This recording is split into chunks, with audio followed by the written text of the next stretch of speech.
Partie 3, nettoyage énergétique des lieux de vie et des personnes. Alors, comment je puise mes sources, mes connaissances et mes informations en nettoyage énergétique pour les lieux et les personnes? Eh bien, il y a deux choses que je fais et que je te recommande aussi, parce que rien n'est figé dans la vie. Il faut apprendre et continuer à apprendre si on veut évoluer et comprendre, et aussi ajuster certaines choses. Alors, première chose que je fais régulièrement, c'est de me former.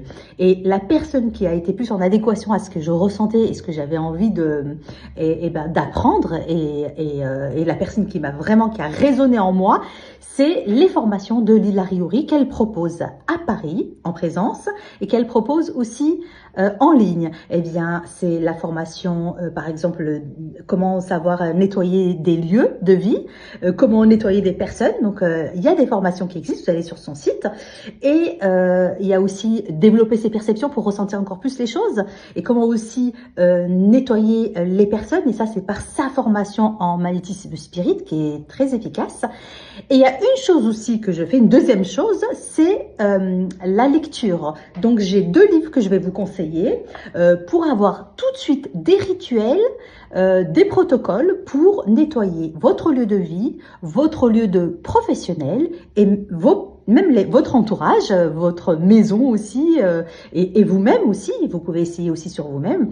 Ça, c'est important de le faire. Pourquoi c'est important? Parce que c'est comme l'hygiène physique. Si vous ne le faites pas régulièrement, ça s'accumule et les difficultés arrivent. Voilà. Et quand il y a une difficulté ou quand il y a quelque chose qui n'avance pas, c'est là où vous dites rituel, protocole, je me remets dedans. Et les deux livres pour moi qui sont très puissants et efficaces pour ma part, parce que je les ai expérimentés et je vois l'efficacité. Donc, ce que je recommande, c'est celui-là. Le livre qu'elle a écrit, c'est Protection et purification énergétique. Donc là, vous avez énormément de rituels.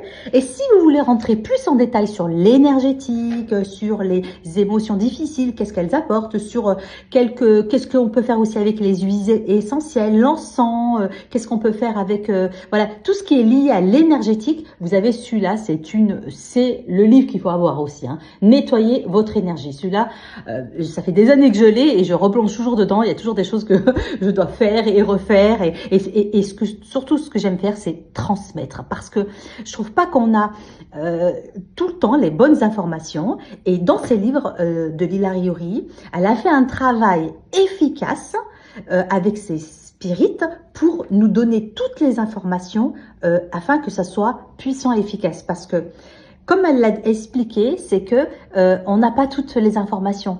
Les informations sont tronquées et du coup, ça ne nous permet pas d'avancer, ça ne nous permet pas à ce que certaines, par exemple, prières ne sont pas puissantes. Et c'est vrai que quand on utilise ces protocoles, eh bien, on voit l'efficacité, on voit la puissance et on voit que ça bouge et ça avance surtout et on s'améliore. Voilà. Donc, vous voulez baigner dans l'énergétique, les bonnes énergies, les bonnes techniques, les bons outils. Voilà, je vous ai parlé des formations et des livres que vous pouvez acheter. Voilà, déjà vous faites ça, vous allez faire un grand pas dans l'énergétique et dans le nettoyage de vos lieux de vie et professionnels. Je vous remercie.